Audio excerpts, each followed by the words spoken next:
Hello, Terrell Carter. Can you hear me, sir? I can, and I'm sorry I'm 2 minutes late. How are you doing No, today? you're fine. No, I'm great. How are you?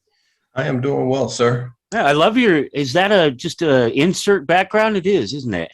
One of No, those yeah, little that's digital that's things. Yeah, that's cool. I it's some like that. artwork that I created. I'm a visual artist on top of everything else, so it's some watercolors that I used as consideration for a book, a cover of a book that I wrote. I love it. I'm totally in love with it. That's really cool, and it's yours too. So that's really great. What's the book? The book was called "Healing Racial Divides: Finding Strength in Our Diversity."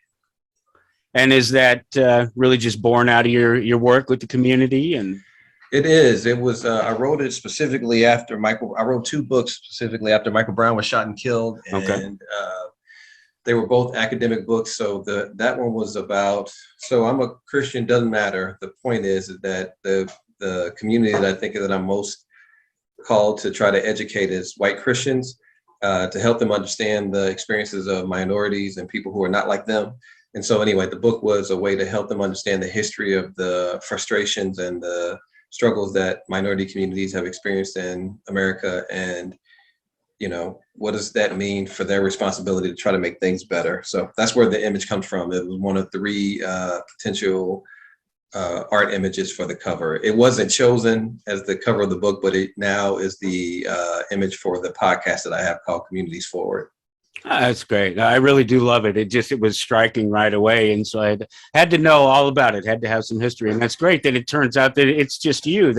You can see my stuff is just weird things in the background, just things that guitar, my drum set, and I'm not then mad at. I'm a bass player and I'm a drummer as well. oh, is that right? Oh, good. So yeah, you know what, I tend to find that the kind of people that I would be interested in talking to that would strike me as just interesting on the surface tend to turn out to be musicians and writers and thinkers and people who are in touch with themselves. I think a lot of times and I want to help other people get in touch with themselves, especially if there's some a real or imagined impediment to reaching people, be it the color of the skin, religion, you mentioned that before. So all these things, interesting, very, very interesting. Tell me about your background. You said that you didn't want to be a cop. That's right. And but yet you ended up becoming one. How does that happen? So I'll give you a roundabout way. So I am from St. Louis, Missouri. If I say we, it's because I have an identical twin brother. We're 12 months apart. So Wow. my grandparents were teenage parents, 16 years old. They had my father. My parents were teenage parents as well when me and my twin brother were born. Neither of our grandparents got past the eighth grade. Neither of our parents got past the 11th grade. And so our mother was murdered when we were 7 years old, and our father had not been a part of our lives previously. When they got married, when they found out they were pregnant with us, they got married, and our father went off to the army at the end of Vietnam and just never came back. And so my grandparents, his parents, helped our mother raise us from birth. Our mother eventually moved us out of their home. She started to try to raise us by herself, and it was just extremely hard, did not work well. And eventually my twin brother and I moved back in with our grandparents.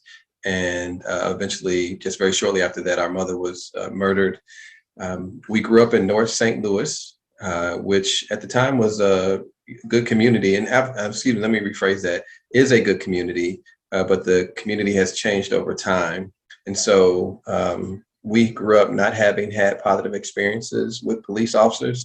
Our community was an African-American community, and it was policed in a way that was different from other communities or white communities in the city of St. Louis. Eventually, obviously, I grew up, became a man myself, got married. And when my wife told me that she was pregnant, I was working as a carpenter's apprentice and was not making much money and did not have benefits. And literally, as I said before, I'm a person of faith, prayed for something, and obviously didn't just pray, but began to look for better options. And a couple of days later, heard advertisement on the radio for the St. Louis Metropolitan Police Department. And my response was like, God, this cannot be the answer to my prayer. But I had my twin brother and I had a best friend whose father was a police officer himself. He had a similar life circumstance. He was married young, became a father very young, and chose the police department as the way to take care of himself and his family. And so I called him and asked, explained to him my circumstance. He understood and walked me through the benefits of the police department, which were substantial, regular paying job, benefits, insurance, and all those things. But additionally, they would pay for, at the time, they would pay for me to finish college. And if something ever happened to me while I was on duty, my family would receive a substantial payout if I was ever killed or majorly injured. And at 23 years old, I made the decision to become a police officer. And I did it, number one, to be able to take care of my family. But number two, it was also an opportunity for me to hopefully change the narrative in communities of what policing was like. And unfortunately, that did not happen through my service as an officer. Did you find out just pretty quickly that that's an altruistic vision, that there's just no really changing that system, at least not from the inside? Well, it wasn't just that. That is part of what was wrong. But so I am not a hater of police. My frustration is with the system that is policing. Policing was not created to help people. Policing was created to satisfy a set of laws, or essentially was created to punish people. So let's make sure to establish that the reason policing was started in the United States was to control people of color. I use Missouri as the example. In the state of Missouri, one of the last states to enter the Union and to deal with the question of slavery, policing was started as a way to protect white settlers from Native Americans who wanted to reclaim the land that had been stolen from them. And that's not a political statement. That's not a statement against any one person or group. It's just the facts of what it was. Policing, or what eventually became policing in Missouri, started out to protect white settlers from Native Americans. And as time went on, the focus went from Native Americans to slaves or freed slaves or escaped slaves. And so it then transitioned to how do people capture slaves and then either return them to their former masters, or how do we send them to the criminal justice system where they would be sent to prison and then leased out to these same slave owners or plantation owners, where they would then pay the criminal justice system for these bodies that were given to them on a regular basis. And so policing was not started inherently to protect people. Now, over time, laws were created to, again, further hinder or further control the movement of these two particular groups of people. And then eventually it became something much bigger, much broader. But I wrote a book called Police on a Pedestal, Responsible Policing in the Culture of Worship. And the basis of that book is the question, what does it mean to have this as the foundation of law enforcement in the United States? And because these things are in the history of law enforcement in the United States, it plays out in so many different ways on a daily basis. So I didn't become a police officer because I'd always wanted to become a police officer. I became one because I wanted to take care of my family and provide for them. And then number two, as I said, to try to change the narrative. But as you alluded to, it became apparent very quickly that that would not happen. But it wasn't just because of the system of policing. In another book that I wrote called Walking the Blue Line, a police officer turned community activist provides solutions to the racial divide. What I talk about in that book is this relationship between law enforcement and people. It's a two-sided relationship. So for everything that law enforcement does wrong or is questionable on this side, we have to understand that on this side, citizens also have a responsibility and they play a part in that relationship as well. And unfortunately, we don't always, as citizens, understand the relationship, understand our part in the relationship, or recognize when, law enforcement has a legitimate reason to be there. And I give the example of, my baby mama has done something today, and I'm sorry for being so crass, but that was a joke that we would have on the police department. My baby mama or my baby daddy did something. I'm going to call the police to punish them. Well, that's not what law enforcement is there for. And when we invite them into our relationships or into a situation, we have to be prepared for what happens after we invite them into the relationship or into a situation. And we have tried to use them as a power broker on our side. So there are multiple reasons why the relationship between citizens and law enforcement doesn't work the way that it could. That's a whole lot of fantastic points, and you really are not going to get any argument out of me. I'm actually aware of that history, the beginnings of policing, and I absolutely believe that there's no question that policing is done for the benefit of the state, of the police themselves. It's not done for the benefit of the people. No. There's so many obvious sort of numbers and then legal precedents that suggest that, yeah, they have no legal responsibility to protect us. The fact that you have to call one and it's sort of 9 to 13 minutes later when they show up. If you're lucky, it's only 9 to 13 minutes. Well, you alluded to that. So they police the Black communities differently, and you saw this, and that's one of the things is that they won't respond the same way. Right. So in the city of St. Louis, the city is it's 51% white now, 49% Black or African American. Well, Black because it's not just African American, but 49% minority. And we have a street in the city of St. Louis called Delmar, and Delmar essentially runs through the middle of the city, east to west, and we call it it divides the city east or north and south, excuse me. So it runs east to west, divides the city north and south. And we call it the Delmar Divide because anything north of Delmar is considered to be Black, and anything white is considered to be south of Delmar. Now, in reality, yes, it is predominantly Black in North St. Louis, predominantly white in South St. Louis, but there is also a growing immigrant and minority population in South St. Louis. But the way policing is carried out in those two spheres or two halves of the city is very clearly different. Or we'll just say there's a small community in a neighborhood called the Central West End, which is predominantly affluent, wealthy, and predominantly white. And when you are a police officer, you don't even have to get out of your car, or you're not expected to get out of your car when you patrol the Central West End, because these people have money, they have resources, they have lawyers, they know their rights, they know the legal system, all those different kinds of things. And what I can get away with in North St. Louis, I can't get away with in the Central West End, because they know what's going on and they have the resources to defend themselves, when the expectation is when we go to North St. Louis, or the Black population or the immigrant population in the city of St. Louis, they don't know what's going on, and we can get away with what we want to with them. Yeah, and it's not just St.Louis; it's everywhere. Yeah. I'm from I live in Topeka, Kansas now, which is a very racially mixed a city in its own, has its own history as far as the relations between the white man and the Black man, certainly, as well as the Indian, I guess, if we're going there. And so it's absolutely not just that one city. It's everywhere. It's prevalent, and it's in the nature of the business. The reality is that these men and women enter it under the idea that they're helping and they're protecting their communities, but it's just not really true. They're just coming out there and generating some revenue.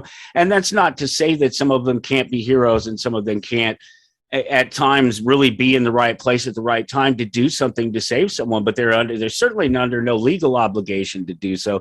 And it seems like they find any sort of relativistic or moralist reason to avoid anything that they can. The 5 years that I was a police officer, I was going to ask how long. Right. Yeah. So age 23 to 28, I tell people that at no point on any day that I worked as a police officer, no commanding officer ever told me to go out and help someone at all. They only told us, don't do anything stupid to get in trouble.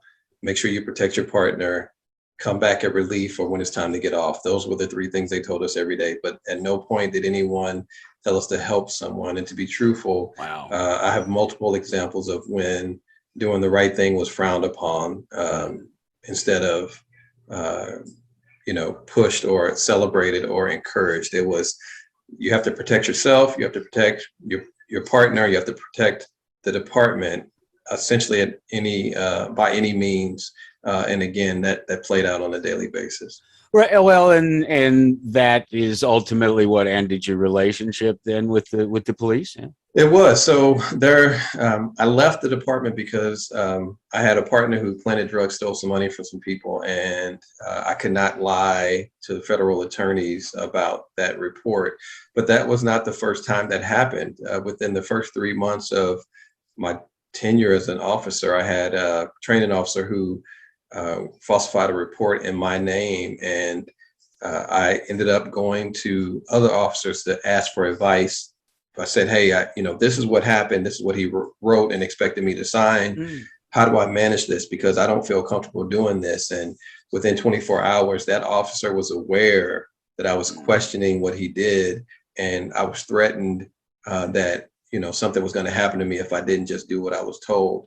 Second time, a commanding officer essentially just told me, hey, do what you're told and you're going to be fine. Don't push back. Do what you're told and everything's going to be okay.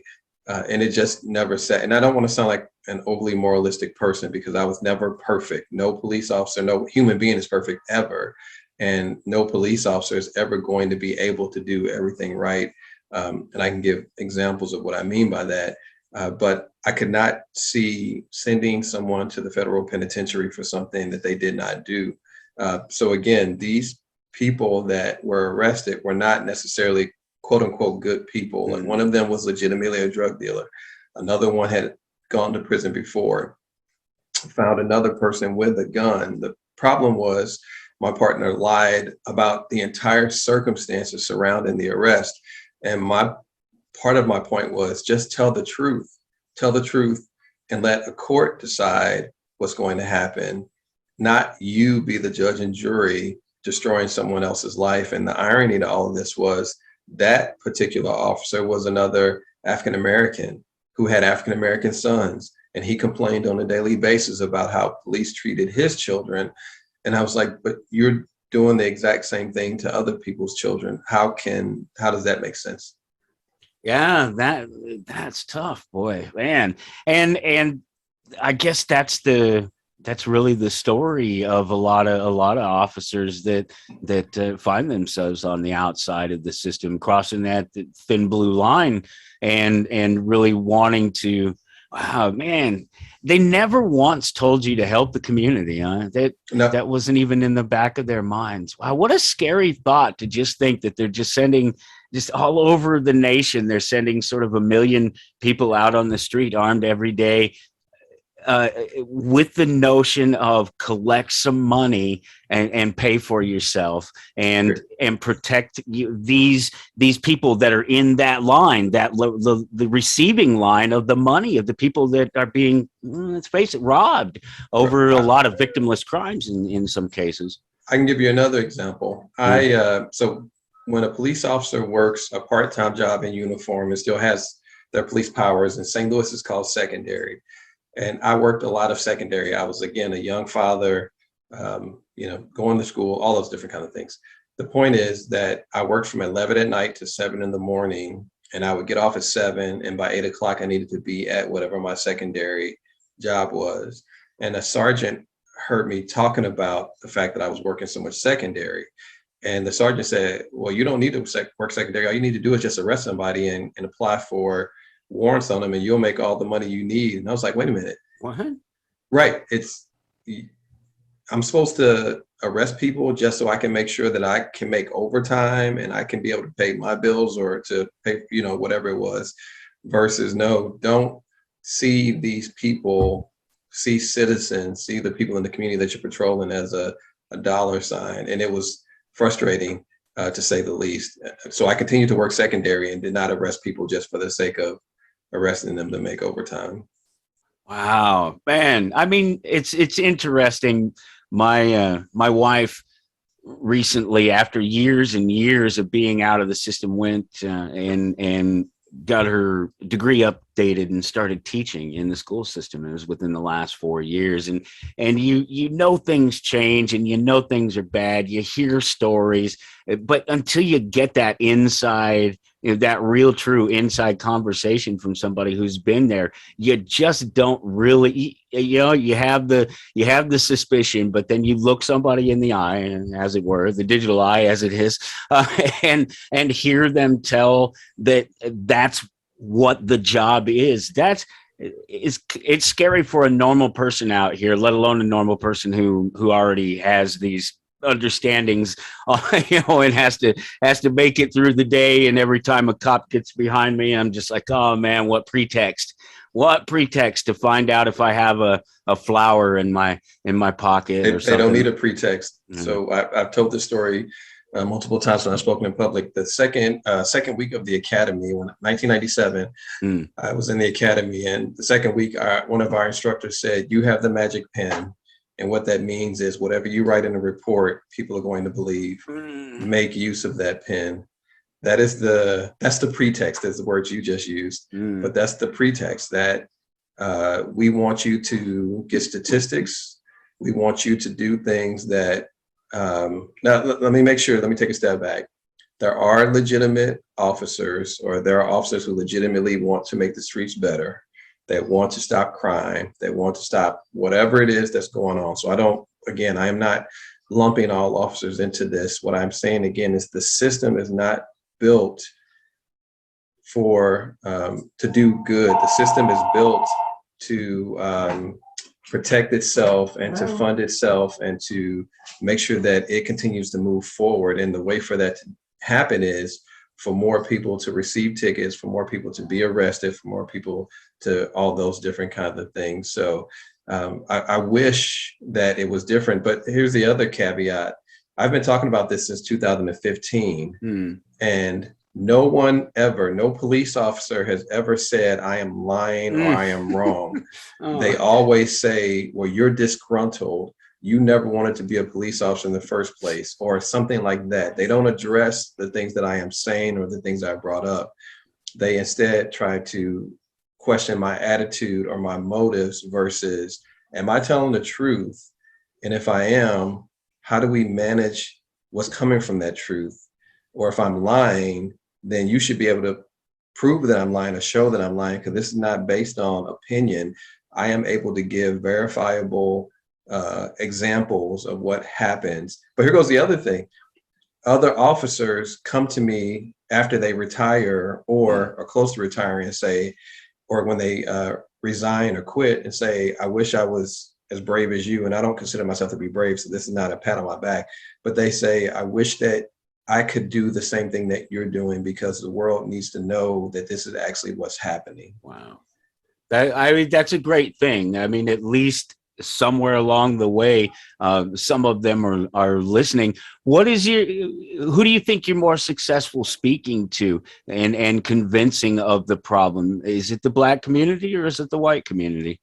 I don't need to convince the Black community because they live it every day. Fair enough. That is not a trite statement either. No. Right. No, I believe you understand that. What I'm saying is so again, I'm going to use religious language and use the word call, meaning that I believe that I was created with a purpose, and that my purpose is to help those who are marginalized or those who don't have advocates. But I think that I have a secondary purpose, and that purpose is to help people who don't who don't have experience with people who are different from them, and help them understand the experience of those kinds of people. So again, affluent middle-class white people understand what it's like to be a poor minority and how that is completely different from what you experience in life. So I don't have to convince Black people. I've had a small amount of success in convincing white people, but I'm just going to continue to talk about it until I don't have any more to say, to be truthful. Well, there's a lot to say about it. Is there a particular subset of white people then that it's poor people, right? That you're most likely to. No, I spent this weekend talking to a white, affluent congregation in Lee Summit, Missouri, which is a, Wow. Yeah. lily white Mm, city that has a small minority population. But yeah. this congregation said, okay, we want more diversity in our congregation, which is a good thing. And Mm, I believe they are doing it for an honorable reason, but they don't understand why minorities don't want to come to their congregation, come to their church or spend time with them. And part of the explanation is because your life experiences and their life experiences are completely different. Let's not even talk about, what happens when they walk in the door and how you all may potentially treat them or view them when they walk through the door. Let's talk about what happens when they're trying to even get to your building in the first place. mm, When they mm. leave their community, their neighborhood, and try to drive to this particular community, what happens? Are they going to get stopped? All those different kind of things. Yeah. Yeah, actually, well, I'm not far from there, of course, being in Topeka, so I'm familiar with. There's a lot of lily white in that Well, as particular a side note, neighborhood. I lived in Shawnee, Kansas for 3 years. Oh, is that right? While I was a professor at a seminary in Shawnee, Kansas. So I drove Oh, to Topeka a couple of times a month, either trying to recruit students or work with people in the community there in Topeka. oh, wow, that's really great. So then you know what this town is like, and yeah, yeah, it's an interesting place. It's a very interesting place for sure. Um, so now, how long is it after you stop being a cop before you start really getting involved with community and trying to do something different? And I know you're part of Rise St. Louis now. How do you get there? I'm sorry about that. That's all right. So I left the police department and just went back into private business. And so again, I'm a person of faith. I serve in religious context. And what began to happen is when I left the police department, I began to be invited to start writing for online sites. So I started writing columns about here goes what you need to understand about what it means to be a Black person in the United States and why people do or do not want to come spend time with you, kind of like what I did with the congregation on over the weekend. But after Michael Brown was shot and killed, that writing became more intentional. And simultaneously, I became the executive director of a community development corporation in North St. Louis. And so I was working in the community development context with an organization that was building homes, managing community-based services through programs from the city of St. Louis to try to make these communities, these neighborhoods better. And the convergence of those two things, I don't want to use the phrase raise my profile, but it raised my profile. It brought me to the attention of other people. And so people began to ask my opinion or began to invite me to speak at events. And again, in the religious context, my profile was raised as well. But what happened that sparked the most of it was when Michael Brown was shot and killed. I wrote a column that said, hey, this tragic thing has happened. This community is responding in a very particular way. I'm a former police officer. Here goes what I understand about policing and what may have happened, but I'm also a Black male who was like Michael Brown. And so there's this difficult, convoluted event that happened and conversation that needs to occur.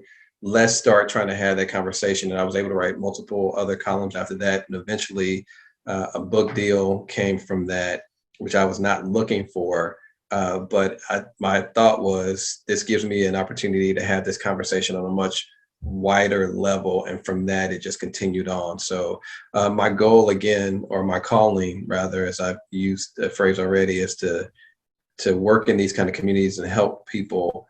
And so as these opportunities continue to be presented to me, I just continue to accept them. And so it hasn't been something that I necessarily tried to do, but I have not turned down these opportunities to try to share this message or to have people engage in these conversations. That's probably a better way of saying it. And they just continue to occur. Well, it just continues to happen. Random anarchists reach out to you and say, "Hey, come talk to me on your show." So, yeah. No, I Right. think you're going to find a very nice, comfortable home on the network that I'm on Republic Broadcasting Network. It is a Christian network. They are very much listening to voices like yours and in need of voices like yours. So that's why I reached out right away. I mean, just the conversation of police, but to find out that you're a man of faith and that it's driven and that you feel a calling, I think it's great. There's this amazing intent that underlies a lot of the things that I do, and I think that you probably get that too. That there's this, just everything, your mind, everything about your being is sort of pointed in that direction. So everything happens. It sort of just falls in place as you're working towards it. And I hope that's the way you feel about it, because that's the way I see it. And I think it's a beautiful, natural thing, as opposed to trying to just force yourself into somebody's face and get them to listen Right. to me, you know? Well, so someone wrote a review of one of my books on Amazon, and I'm sorry, my intent is not to keep talking about my books, but No, it's fine. it gets back to the point of they questioned. They didn't question the information that I was sharing. They questioned the motive. Mm. And so, yeah, my motive is to tell the truth. So, for example, again, when my partner did what he did and, falsified this report, I was not a perfect person in that. We caught a gentleman with a gun and I tattooed him up. I'm not even trying to be funny when I say that, but I caught him with a gun. And, I'm a young dad, 26, 27 years old. And my life flashed before my eyes, and I hurt him, and I intentionally hurt him. But when I talked to the feds, I made sure to tell them the truth without them asking, like, hey, I caught this guy with a gun as part of this whole process, and I hurt him. So I recognize that there are going to be consequences to that. I'd rather you all hear that from me than from someone else. And that part of the process was managed. But my point again is that no, I believe it's the right thing to do. Tell the truth, share the story. You ask this question, who do I have more success with, Black or white? Black people live this, minorities live this on a daily basis. This is not a surprise to them. There's nothing that we can say that an officer has done that would be, foreign to them or to their thinking, because they experience it on a daily basis. The challenge is white people don't experience it themselves. Yeah. They get their information primarily from somewhere else, whether it's Fox News, MSNBC, CNN, whatever the network is, but they don't live it themselves. So it's hard for them to understand and to imagine that this could actually occur. But then we finally, and I hate to use the word finally because it was not a good thing, but then we finally see a video of police officers indiscriminately with their knee on the neck of a person taking his life. Then we finally see a video of a Black male who runs away from a police officer because he has a bench warrant for child support, and a police officer shoots him in the back, and not only shoots him in the back as he's running away, then throws something down on the side of him to make it look like he has a weapon. Then we get a video of, and it continues to happen. And the only thing that saves this, not the only thing that saves, but one of the things that saved this argument and gives validity to the thing that have been said for years and years by minority cultures is we finally have video evidence of this. But the challenge is, even that video evidence, white people are able to ignore that video evidence. I'll give an example, not just video evidence, but evidence of other police officers. A few years ago, there was a protest in response to not just Michael Brown's killing, but a white police officer killed a Black male in the city of St. Louis. And I won't go through the story, the entire story, but white police officer shoots and kills a Black male under some extreme circumstances. And that white police officer is exonerated. And as part of that process, even the judge questioned the livelihood or the importance of this Black male and framed his killing as something that was justified almost because he was an animal. So citizens began to protest in response to that and to Michael Brown's shooting killing, began to shut down highways and streets and all those different things. So police department is prepared, find out there's going to be another protest. and they they get themselves together and get ready to go down and handle the protest. Well, the day of or the day before the protest, 4 white officers have a text message conversation about how they were ready to beat people that night. And when you do beat somebody, make sure you have an old white guy beside you who can verify that that black person or that protester tried to attack you, because anybody will believe them. Guess what happens? Those officers are involved in the beating of a black male, but what they did not know was that black male was an undercover police officer for the city of St. Louis. It was one of their brothers in blue. Oh my. So not only did they beat him, they then tried to cover it up and then tried to convince him to not testify or not to take it further, but we'll figure out a way to make this right. All of this is in writing through text messages and emails and everything else in personal testimony. So these officers go to court, or 2 of these officers go to court. They have multiple other police officers testify against them that what they did was wrong, illegal, immoral, all those different things. And an all-white jury in St. Louis exonerated those police officers. I'm sick of that story too. Right, but the point that I'm making is, even though we have video evidence, even though we know that this is the stuff that happens, we still don't want to convict police officers. No. Well, you mentioned Chauvin and that whole thing, and the reality is, yeah, he's been convicted, and maybe not, it'll stick. We still don't know. That it's not over yet by any means.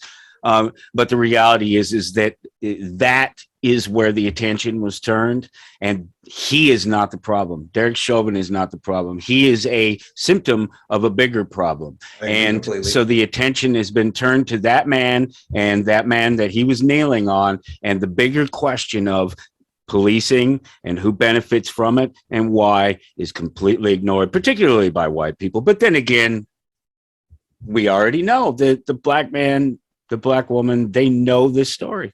Yeah, it's so in the book Police on a Pedestal, I talk about the place that all of us have in this story that is policing. And predominantly for white people, their participation is white people in general, not all white people, but white people in general don't have minorities as close friends, and what happens to them doesn't affect their lives. Yeah. Their vision, their understanding of minority cultures is based on what they see on television or what they're told by their favorite media network or talking head. And what they want to do is be protected from that image of what's being portrayed to them about minority cultures. And who best to protect them? Police officers. Mm-hmm. So if you're going to protect us, we're going to ignore much of what you do because it doesn't affect us. We don't have to know the details because we don't want to know the details and be responsible or feel whatever comes along with that. And again, that's not all white people. So I want to make sure that none of your listeners write back to you or write to me and say that. But the vast majority, though, our world is a segment. Our nation is a segmented, divided nation. We find our corners, we stick in them. And our corners primarily are based on the people of what color, what ethnicity, whatever group we belong to. And because we don't know about each other, we believe what other people tell us, and we take that as the gospel truth. And because of that, we are okay when certain things happen because it doesn't affect us, it keeps us safe, and allows us to sleep well at night. Well, blame Ice Cube, Eazy-E, and Gerard Carmichael for what I know about black people. Unfortunately, I probably only have a few more minutes with you. I want to give you an opportunity to talk about Rise a little bit, and just so people know what it's about. I always feel goofy doing this because we're going to transition from me talking about policing to this organization, but it's a wonderful organization. Rise Community Development is an organization that seeks to help make healthier, stronger, more equitable communities in the St. Louis region. And eventually we would love to see that happen nationally. We do that through a couple of different ways. We do it through helping to build single family, multifamily, and commercial units, low-income housing units, or market rate units.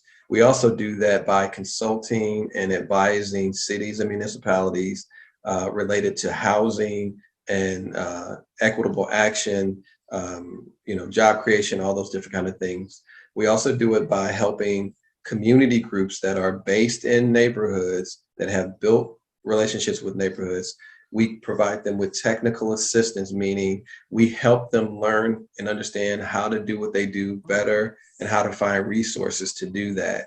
We also have a CDFI, which is a Community Development Financial Institution.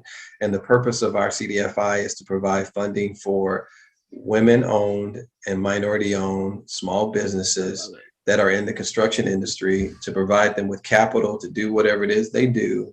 But we also will pay, or we will provide funding for developers who are willing to go into more distressed urban communities or neighborhoods and help them get projects funded off the ground, bridge loans, all those different kind of things. And I'm sorry to speak in terms that your listeners may not fully understand, but we will provide funding for smaller developers to do what they do in order to make housing affordable and accessible to everyone in their communities.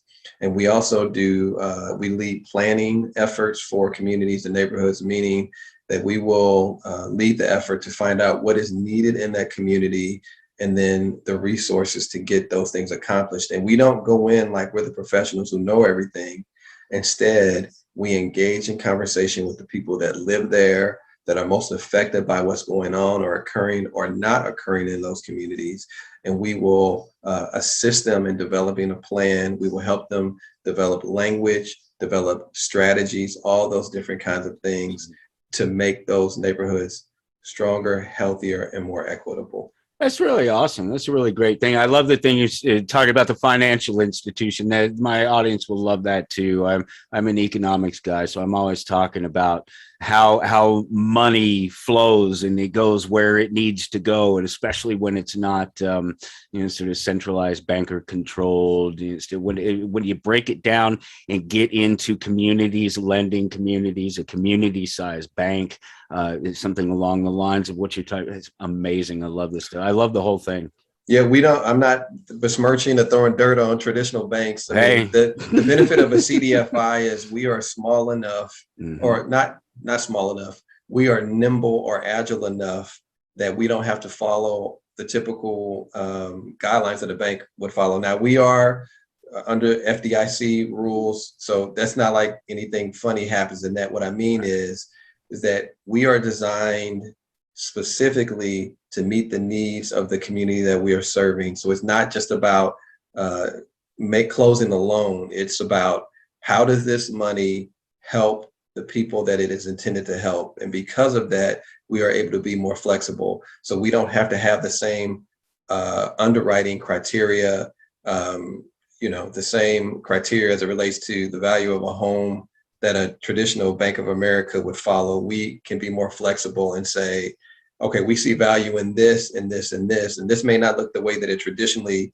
would look for a bank, but we recognize these things are being brought to the table by this group of people, which is important to the community, and so we want to fund that. I love that. Yeah, that's beautifully put, and I just love the fact that you're doing it. I think that's it. Unfortunately, that's our time. I really appreciate you hanging out. And as far as I'll promote the heck out of your stuff, your books. I'll send you a link here shortly.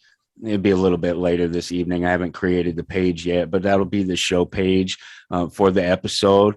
And on that, I always share, and I'm on the air a half hour before and a half hour after the conversation segment. So I will plug the heck out of Rise and out of your books, and maybe who knows what will happen. I just love putting stuff like this in front of my audience because I know they just aren't getting it anywhere else. I appreciate that. And actually, when you have time, I would love to have you on my podcast, which is called Communities Forward. The point of Communities Forward is to highlight people who are making a positive impact in their communities in various ways. And so it's very obvious that you are doing the same thing. And so let me know what your schedule is like, and I would love to do the same thing, record an episode and then have it air probably about 3 to 4 weeks later. That's awesome. Thank you so much. Yeah, thanks for the invite. I'm absolutely down for that. Thank you for the invite first. Thank you for the initial invite. Yeah, you bet. I will. I'll send you an email a little later today, and we'll square all that up, and I'll get you that link and everything. Thank you so much. Really appreciate it. It's good meeting you. It was a pleasure to meet you. And Yeah, obviously, I'm looking forward to when yeah, I'm on the different side of asking the yeah, question and yeah. you're the one answering. You bet. Yeah, ask some tough questions. Ask me about anarchy, and yeah, ask me the tough questions. That's awesome. Don't worry, I will. Awesome. Thank you, Terrell. Thank you so much. All right, man. Have a good Take day. care. Thank you again. You too. Peace. Please. Bye.